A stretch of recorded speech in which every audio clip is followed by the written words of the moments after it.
So I take it from that answer, Premier, that you can't recall what precisely was in your mind about the enforcement model, if I might use that expression, at the time you made these remarks. Yes, I cannot recall that. Thank you. That can come from the screen, Mr. Operator. I want to draw your attention, Premier, and indeed you may already be aware of some of this evidence, to some documents and evidence that the board has obtained about other people's understanding of what the enforcement model might be, or that might suggest a level of understanding. Firstly, could I call up, please, document DPC.0028.0001.0001?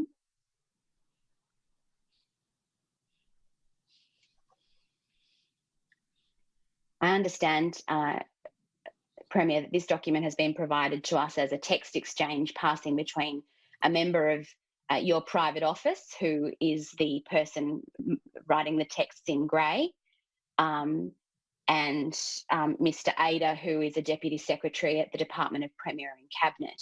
I'll just give you a moment to read that, and then once you've read to the bottom, I'll ask for the next page where the text exchange continues. Yes, I've read that, Ms. Ellyard. Thank you, Mr. Operator. Could we have the next page, please, so that we can see the rest?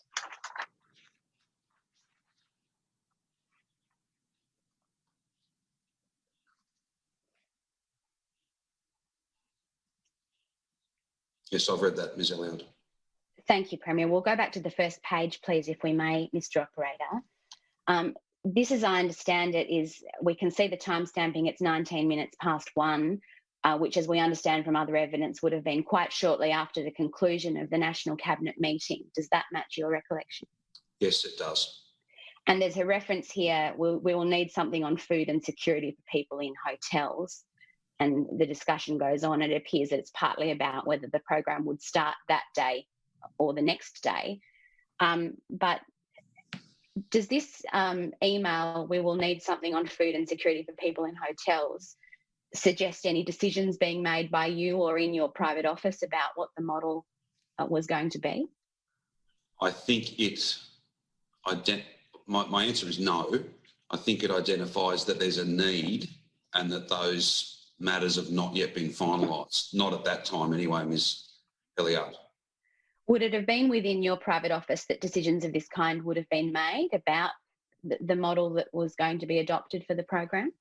No, they're very much well, indeed, they're a deeply operational matter that would not be determined by my office or indeed by my department. I would say that would be out of character.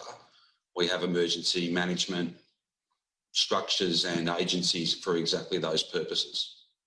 Okay, so it does appear, though, that relevant matters, or what this member of your staff perceived as relevant matters, were being raised with Mr. Ada. I think for the purposes of what I would be announcing, that's what I read this to mean, not so much to be determining them. Thank you. There's a reference in the blue writing to Simon. Do you think it's likely that Simon might be a reference to Mr. Femister, the Secretary to the Department of Jobs, Precincts and Regions? Yes, I think that's likely, more than likely. Thank you, Premier. Thank you, Mr. Operator. That can come from the screen.